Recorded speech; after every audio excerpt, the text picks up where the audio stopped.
Actu Média. Actu Média. Actu Média sur Radio Laser. 95.9 FM. Bonjour à toutes et à tous sur Radio Laser. Eh bien, à la Cantora de Science, et comme chaque mois et pour la dernière fois de la saison, nous retrouvons Marion Guillemin. Bonjour Marion. Bonjour Bernard, bonjour à tous et à tous. Et donc nous allons parler de Science Ouest pour le mois de juin, le mois de juillet et le mois d'août, n'est-ce pas Marion? Oui, c'est ça, hein? Oui, c'est ça, c'est le numéro d'été qui est sorti. C'est le numéro d'été, donc on vous souhaite déjà un bon été avant de ne pas l'oublier, pour vous le dire. Et on va vous parler tout d'abord du dossier qui s'intéresse à l'odyssée des collections scientifiques, et notamment à Rennes et ailleurs aussi. Alors j'ai lu que auparavant les gens qui voyageaient beaucoup, les gens qui avaient peut-être pas mal d'argent, pouvaient accumuler effectivement des objets ou des animaux qui étaient rares en tout cas, et ils les collectionnaient, et ça va constituer ce qu'on appelle des cabinets de curiosité, n'est-ce pas Marion? Oui, tout à fait. C'est vrai que pour ce numéro, nous avons voulu aller un petit peu dans les coulisses des collections scientifiques. Alors effectivement, comme nous on parle de la région de la Bretagne, on a réalisé, on le savait un petit peu, mais en fouinant un petit peu plus, on a réalisé de l'ampleur des collections scientifiques dans la région. Il y a vraiment une richesse dans ces collections, et puis qui dit collection scientifique dit évidemment diversité, puisque les collections scientifiques peuvent aller, on pense souvent aux animaux empaillés, mais c'est bien plus que ça. Il peut y avoir des plantes, il peut y avoir des objets, des instruments scientifiques. Il y a vraiment un panel d'objets de collection, voilà, qui ne sont pas forcément que des objets, puisqu'avant ils étaient aussi des êtres vivants. Et donc on a, avant d'aller découvrir les collections et de rencontrer les personnes qui travaillent dans ces lieux, un peu dans l'ombre parfois ou face publique, nous avons voulu raconter l'histoire des collections scientifiques. Oui. Et effectivement, depuis très longtemps, en fait, l'homme ne cesse d'accumuler des objets, des spécimens. Voilà. Et donc, on a voulu raconter les premières collections qu'on appelait effectivement les cabinets de curiosité. Alors, ça revient un petit peu à la mode depuis quelques années. On en voit aussi dans quelques musées. C'est une façon aussi de les valoriser, parce que c'est quand même ces premières collections. Mais Marion, ces cabinets de curiosité étaient chez les particuliers bourgeois, on va dire. Oui, tout à fait. Voilà, c'était vraiment chez une certaine élite urbaine, notamment. Et puis, il fallait pouvoir récupérer ces objets, pouvoir les stocker, pouvoir les garder.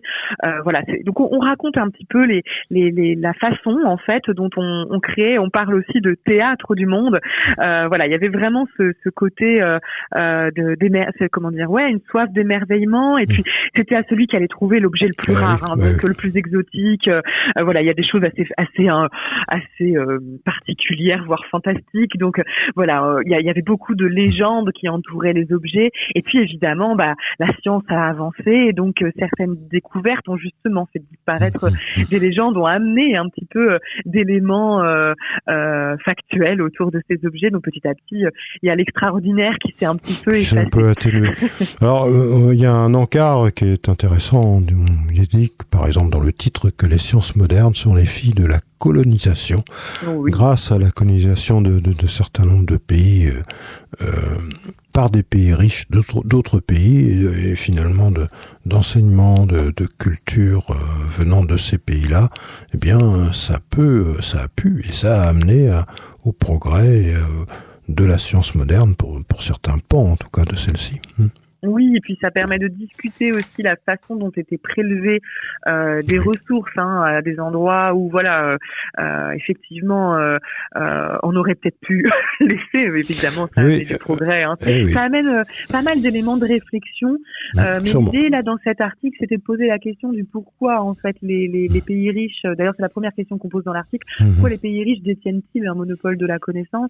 Donc c'est vraiment très intéressant, et c'est par l'histoire de science en fait qu'on apporte C'est l'histoire des sciences, tout à fait. Ouais. Tout à fait. Et ça nous change un petit peu dans Sciences Ouest aussi, parce que les collections scientifiques, on en voit aujourd'hui, on peut les découvrir dans des musées, dans des universités, mais elles ont une histoire et elles sont vraiment, elles reflètent en fait l'histoire des sciences, elles témoignent vraiment de l'évolution des sciences et de la biodiversité. Donc ça, c'est vraiment important. On a posé aussi la question de la façon dont on collectait avant et comment on collecte aujourd'hui. Les bases de données, le scanner 3D, etc. C'est ça. Voilà, comment on peut aussi collectionner différemment. Alors j'espère que les lecteurs se régaleront. On a découvert, visité la collection de zoologie à l'université de Rennes, qui est vraiment là encore un témoin de l'histoire des sciences. Il y a vraiment des spécimens incroyables. C'est vraiment très joli. Ça raconte vraiment des histoires.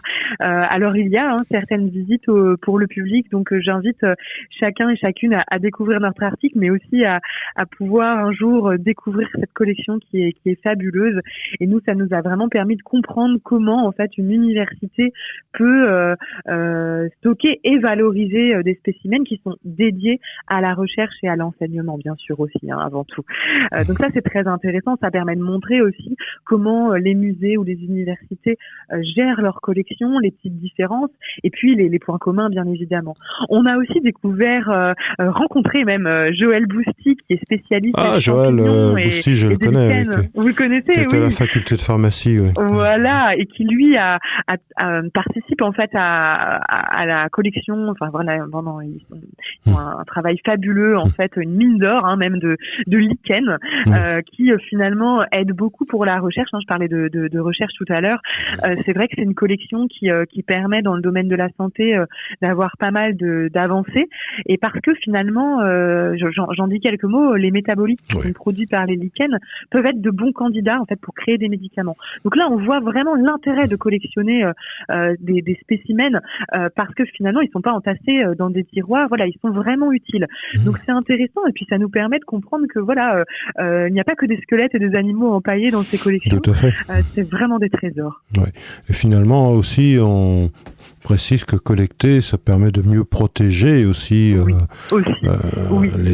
les espèces qui existent encore actuellement, parce qu'on a connaissance de celles qui existaient avant aussi, quoi. Exactement. Et puis elles permettent de témoigner, d'apporter aussi des informations qu'on n'aurait peut-être pas si on les avait pas récoltées. Alors on parle aussi du parcours des objets, de comment justement de la nature jusqu'à l'exposition au musée, comment c'est géré, à qui elles appartiennent, ces collections aussi. Voilà, ça nous a permis d'avoir aussi, il y a des SHS en fait aussi derrière ces sujets-là. Donc on a rencontré des conservateurs, des personnes qui aussi travaillent sur comment on appelle ça, et la conservation, mais aussi comment on peut les préserver, les soigner aussi, parce qu'il faut aussi en prendre soin, les réparer parfois, les objets. Donc voilà, on a rencontré vraiment différents acteurs, différents profils, différents scientifiques qui nous expliquent leur métier, et c'était très intéressant, très enrichissant, parce que c'est des métiers qu'on ne connaît pas bien, et puis finalement c'est vraiment un métier qui pourrait être dans l'ombre et qui ne l'est pas forcément, mais nous, ça nous a vraiment apporté une richesse incroyable d'informations, et puis voilà, on a posé aussi la question, je resterai sur cette ouverture de dossier, sur est-ce qu'on peut tout conserver, et j'allais dire, alors voilà. La question et la réponse est dans Sciences Ouest. Oui, voilà, et c'est une question assez ouverte finalement. Voilà, donc c'était très intéressant aussi de s'interroger à ce sujet-là. En tout cas, c'est un très beau dossier, très complet et captivant. Et puis qui permet de voyager un petit peu dans différentes collections. Ça donne envie d'aller les voir, je pense. Tout à fait. Justement, allez-y, profitez du l'été, temps allez libre. Faire des visites au frais. Okay. Autre article sur le tennis, sur l'analyse gestuelle pour améliorer les performances, et notamment avec on dit une tenniswoman, c'est ça, handicapée de haut niveau, et donc les apports de l'étude du mouvement, c'est cela C'est ça, oui. En écho à Roland Garros, en fait, pendant que tout le monde avait les yeux rivés à Roland Garros ou à la télé, nous, on est allé voir des scientifiques à Bru, donc près de Rennes. C'est une équipe de chercheurs au laboratoire Mouvement Sport Santé, qui effectivement analyse la gestuelle des joueurs de tennis de haut niveau pour les aider à améliorer leur performance notamment. Et donc effectivement, ce jour-là, le jour du reportage, il y avait Pauline Desroulèdes qui est double championne de France de tennis en fauteuil et numéro 1 française. Donc c'est très intéressant parce que du coup, il y avait les champions et puis les scientifiques. Donc chacun a partager, à témoigner de son expérience, parce que finalement ils travaillent ensemble et l'idée c'est vraiment d'analyser les mouvements des joueurs pour limiter en fait les facteurs qui peuvent être responsables des blessures et puis améliorer la performance au service. Bien sûr. Voilà. Et c'est vrai que c'est vraiment un laboratoire incroyable. Finalement, il y a un terrain de tennis au sein d'une salle de labo et depuis 2008, ils nous ont expliqué que l'équipe avait vraiment étudié le service de près de 200 joueurs, dont certains aujourd'hui sont dans le top 10 mondial. Donc c'est assez incroyable, ce qui leur permet d'avoir vraiment une base de données parce que finalement ils les observent, mais ils récoltent des données grâce à un dispositif de caméra et de capteurs posé sur le corps du joueur. Voilà, et puis ce qui leur permet en fait de repérer, d'analyser les mouvements en temps réel. Et puis grâce aux algorithmes, évidemment, il y a tout un travail informatique de calcul qui permet de mesurer tout ça. Donc ça permet finalement, si je dois un petit peu résumer, de compléter l'analyse à l'œil nu, qui peut pas en fait lui mesurer, vous comprenez bien, l'accélération, la vitesse, les mouvements, voilà. Donc c'est vraiment incroyable et ils sont vraiment à la pointe en fait technologique.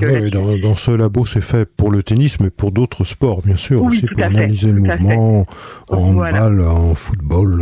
Oui, ce n'est qu'un exemple. C'est qu'un exemple avec le tennis. Autre article sur on dit comme cela, la toicographologie. Oui, je crois bien. Ah oui, c'est bien. Et donc, c'est un véritable, une étude par puzzle de murs anciens et on essaye de les reconstituer, de reconstituer leur histoire, leur structure, comment ça se passe. Oui, alors le nom toicographologie nous a été expliqué par Julien Boilève, donc qui lui-même est toicographologue. C'est bien, ça me permet de le répéter. Oui, c'est bien. Et ce qui signifie en fait étude des peintures murales. Donc c'était très intéressant et c'est un métier qu'on ne connaissait pas qui finalement est assez récent. Alors il nous a expliqué. Le mot date de 2012, je crois. Il a demandé à l'Académie française, c'est ça. Oui, c'est ça. Et lui, Julien Boilève est le seul en fait en poste à l'INRAP. Donc il nous a expliqué qu'en fait du coup il est amené à bouger un peu partout en France. C'est le seul, et donc son travail, c'est vraiment d'étudier les peintures et autres types en fait d'enduits muraux. Donc finalement, il fait des puzzles mais archéologiques sur des murs antiques. Et donc il nous a expliqué, on lui a posé quelques questions c'est vraiment le format interview là dans l'article, donc ça se lit très bien, très vite. Et ce qui nous permet de découvrir un peu les coulisses de son métier et puis de comprendre ce qu'il fait, comment il travaille. C'est fascinant. Et puis vous le savez bien, Bernard, l'archéologie, ça nous fascine tous. Donc je vous invite, on voit une photo où on le voit en train de reconstruire un puzzle archéologique, voilà, si je dois le dire comme ça, ce qui en fait permet d'apprendre des choses sur l'époque, sur le mur en lui-même. Enfin, voilà, il y a tout un travail sur les matériaux, sur l'enduit, sur les briques, et c'est vraiment impressionnant. Et finalement, il travaille. Après, j'arrête d'en dire trop, mais il travaille depuis de la fouille jusqu'au laboratoire. Vraiment, il est sur le terrain, mais aussi au laboratoire. Il ramène un peu toutes ces pièces de puzzle. Voilà. Très, très intéressant. En tout cas, une nouvelle activité qu'on ne connaissait pas. Voilà. Tout à fait. Voilà. Autre aspect aussi, moi j'ai relevé, Marion, un petit article. Venez découvrir les ingrédients du rire. Je crois qu'il y a une animation qui se fait à l'espace des sciences. Et ô combien on sait que le rire, c'est aussi la santé. Et donc, une animatrice, je crois, de l'espace des sciences aborde ce sujet et c'est très intéressant. Oui, je vous invite à venir rigoler en exposition parce que le rire, derrière le rire, il y a beaucoup de science, donc c'est vraiment très intéressant et puis c'est l'occasion de passer un bon moment. Aussi dans Question de science, Michel Cabaret, le directeur de l'espace des sciences, aborde, c'est quand ? Le premier jour de l'été. Cette année, c'est le 21 juin, c'est ça ? Mais ça peut varier entre le 20 et le 22. Écoutez, vous lirez ce petit billet de Michel Cabaret en dernière page de Science Ouest.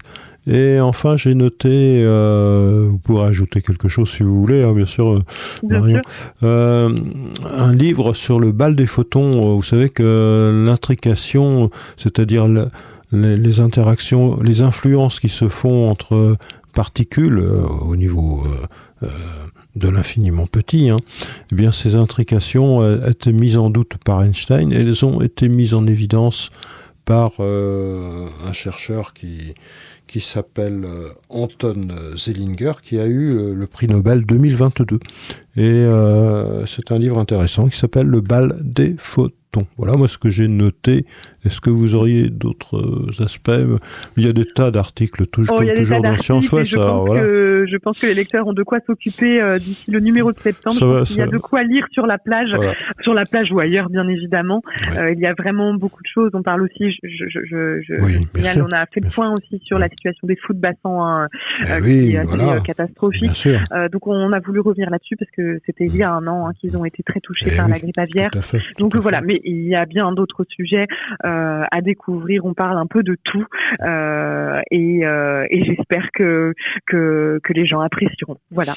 Oui, mais je pense que de toute façon, ils apprécieront. Tout le temps, on apprécie à lire Science Ouest et on vous suggère, Marion vous l'a suggéré, d'aller faire un tour donc dans les coulisses des collections scientifiques et notamment à Beaulieu, vous pouvez y accéder et prendre rendez-vous et voir. Voilà, et puis si vous voulez acheter Science Ouest, vous pouvez évidemment, je fais mon petit coup de pub parce que c'est important de savoir où on peut le trouver. Vous pouvez l'acheter sur le site, sur la boutique en ligne de l'Espace des Sciences, et puis pour le prendre en main, et si vous voulez le feuilleter, vous pouvez même aller dans certaines librairies à Rennes mais ailleurs, en Bretagne, et puis bien sûr à l'Espace des Sciences devant le laboratoire de Merlin, il y a un présentoir, donc n'hésitez pas à venir l'acheter. Voilà. L'Espace des Sciences est ouvert cet été. Oui, bien sûr, tout à fait. Oui. Tout à fait, donc vous pouvez y accéder sans problème au jour ouvrable, bien sûr. D'accord. On vous souhaite à tous et à toutes et à tous un très très bon été. À vous aussi, Marion. Mais à vous aussi, Bernard. Merci. Et on se retrouvera en septembre. Voilà. Oui, avec plaisir. Profitez bien de cet été. Attention à la chaleur. Prenez soin de vous. Voilà. À très bientôt. Au revoir.